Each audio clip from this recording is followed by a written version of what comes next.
Hi, this is Clark from V12ICPack.com. Something a little bit different today with the coil packs. You know, about not half, but there's a lot that come in as cores and for people that are doing rebuilds. And there's oil all over the ignition coils, all over the bottom side of the coil packs and stuff. And it's a direct result of leaky valve cover gaskets. And on the non-aspirated 12 cylinders, it looks a little daunting to get through it all. So this video, we're going to go through and show you how to change your valve cover gaskets, which is also going to require replacing the intake gaskets. This is only for the non-turbo models. I'll do another video with the turbo models. So if we're starting from scratch here, we've got to take our covers off. We've got a bolt here, and we got snap clips on either side here. So with that loose, these guys will pop up. And then you've got a Torx head bolt under here, and two back here. And then by sliding the air cleaner forward, this will also come up.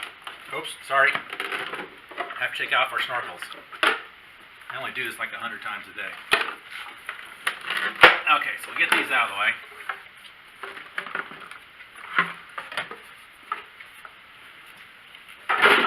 Then at that point, we can slide our air cleaner up and out of the way as well. Now, we've got 4 bolts that are holding our voltage transformer or ignition control unit on. You've got a sliding bracket here. Put a screwdriver in there, slide this guy out. At the same time, you're going to pull on this. That will disconnect. The 4 bolts are out. Take out your voltage transformer. That's done.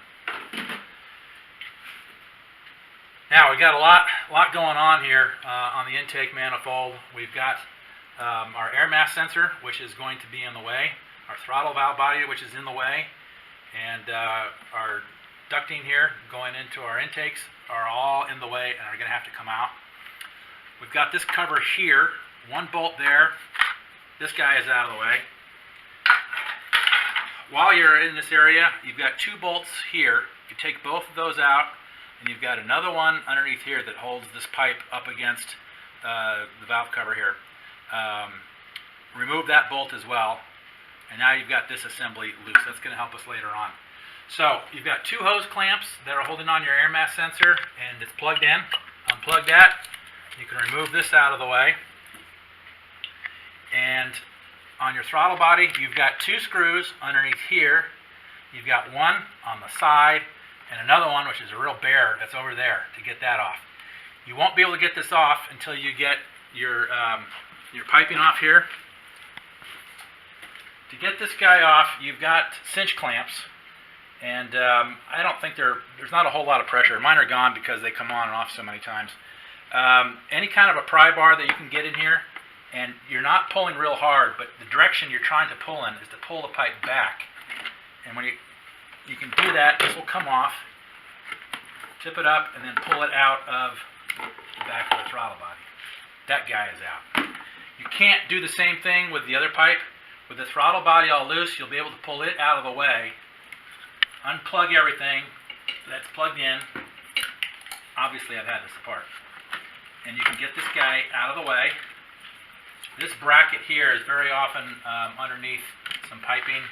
You've got other but you've got vacuum lines. This guy here, you're going to pinch the top of it, and this will come out. Okay, there's your throttle body. That's out of the way. We're making some progress. We can pull this guy out of the way.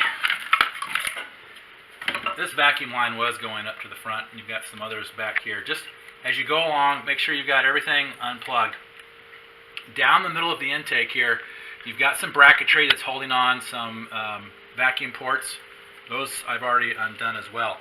Now, if you're not going to fool around with trying to change any injectors, you don't have to mess with your fuel rail. You can leave it attached. You will have to undo your fuel line, get it out of the way. Now, if you've got a fuel injector problem, you need to take this off. This is basically, you've got 4 bolts that hold the rail onto the intake manifold. And it's pressure fit from O-rings. So lifting this up, it's only the O-rings that are holding it onto the fuel injectors. but you have to be very careful to make sure nothing's in the way, nothing's holding it down. And with a pry bar, very gently, you're going to get to a point where you start to feel it go, but you'll need to work your way down. You don't want to try to lift the whole thing because you're going to end up tilting it. So it needs to come up evenly because you're pressing on 12 different fuel injectors, obviously. So if you go that route, there are also little clamps. Just stay right there, Mr. Camera Person. Mrs. Camera Person. These clamps are actually slid underneath the fuel rail and by the fuel injector. So they're basically locks. They hold the two things together. So if you're going to take off the fuel rail, you're going to have to take out all 12 of these guys along the way. Okay? Then once those are off, you literally can pull the fuel rail out of here. And I've got so many wires and stuff in here. Okay, and the whole fuel rail will come out. What you want to be careful of, though, when you turn this, take a look underneath. And before I put this back on, I had some O-rings. You can see them in some of these holes here. And some they are not, which means they're still on the injector. But some of these O-rings were right at the lip. So if I had jerked this thing, dropped it, done something, they could have fallen and then they would be gone forever. So if you pull this thing off, make sure if you've got any O-rings, either pull them out and hang on to them or tuck them back in so they don't fall off. So that's your fuel rail. We can set that aside. Now, on the fuel injectors, these will have to be unplugged. Oh, also, while we're back on here, all this wire harness, I had lots of little cable ties. So a little pair of cutters, and you're going to have to cut all those off, even if you're going to leave the fuel rail on, because we've got to have all this stuff loose and free.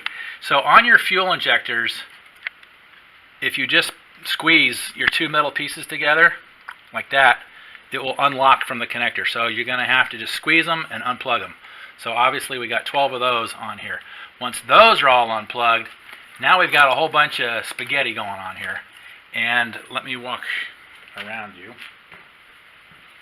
It's easier to get the manifold out. Now, before we pull out the manifold, now we can leave the manifold there for the time being. You've got all this loose wiring, and it's best to get it over to the driver's side of the car, and you might have to do this to expose some of the bolts. But down the middle of the manifold, you've got long bolts holding this thing in. So 1, 2, 3, 4, 5, 6, 7 or 8. So there's a whole bunch. You're going to have to take a good look and make sure you've got all those out.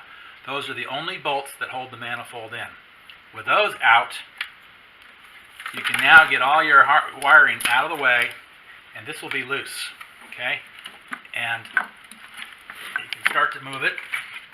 You're going to get hung up on wiring, the harness. Just kind of keep moving it out of the way.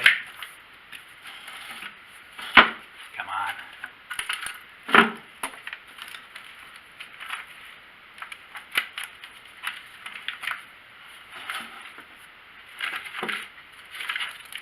You figure you've got all these fuel injector lines and the whole harness. If you catch on anything, it's going to get hung up.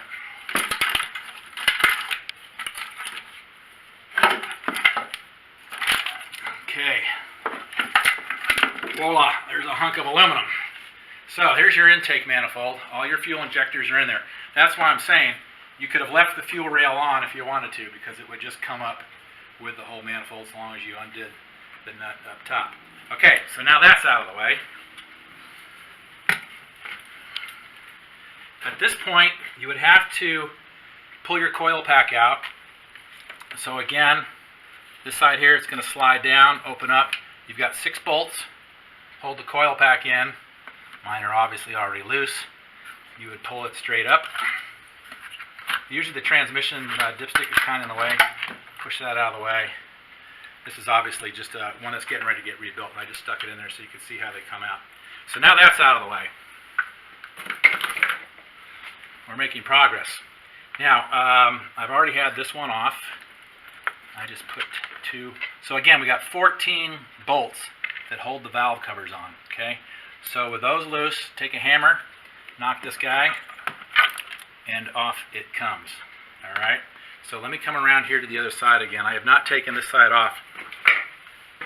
So with my car, This is actually my test drone. Every coil pack that gets rebuilt gets about 20 miles put on it. I run the car up to red line maybe 6 times, up to about 100 miles an hour, red line in the lower gears anyway. Make sure all the coil packs are solid. So this poor car has got 150,000 miles on it, and it gets hammered every single day. So mechanically, these cars are really pretty awesome. But I've got a leak over here, like on 9 or 10 somewhere. It's like even just from a 20-mile run, I've got oil on the ignition coils when I take it off. So again, I've removed the 14 bolts. You need to make sure camshaft position sensors, any of the other sensors that are plugged in here are all undone. Double check, make sure you got all your bolts out. So this is tight right now, I can't move that, but if I just take a rubber hammer, we'll tap this.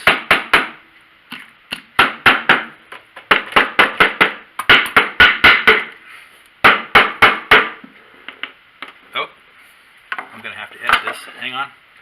Yeah. Just hit stop for a second. Okay, so we've also got to get this plastic cover off of here. I wasn't 100% prepared. Close. Okay, so now with that off.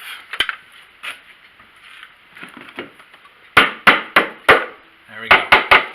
Okay, so if we lift straight up, that guy will come off back there. Yeah, if you look at this where the oil is, you can tell right here we've gone past the gasket, and that's where we're dripping down, a couple of these guys. So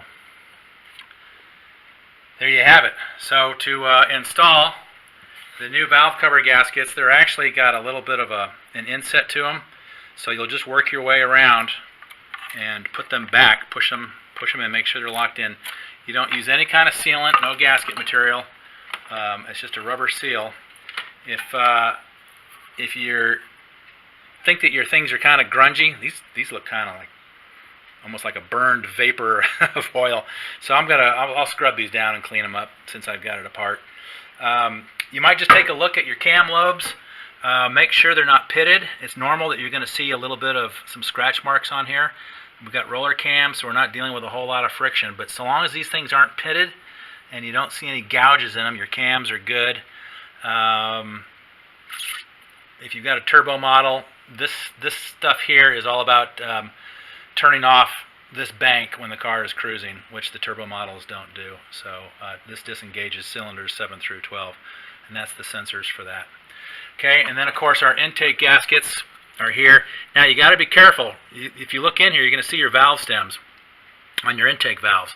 So we don't want anything dropping down in the engine. So if you hear something clink, make sure you get in there with a flashlight and make sure something didn't get through and definitely didn't get past the valves. Because if it gets past the valves, it's going to be right on your piston, obviously. So these are your intake gaskets. So I am now selling the intake gaskets on my website and my store, and I also carry the valve cover gaskets because these things can be hard to get. And if you get them from Mercedes, they're really pricey. So I offer a much better price than what is going on with the dealerships. So to reassemble, it's just everything you undid. Put it back together. Good luck. Thanks for watching.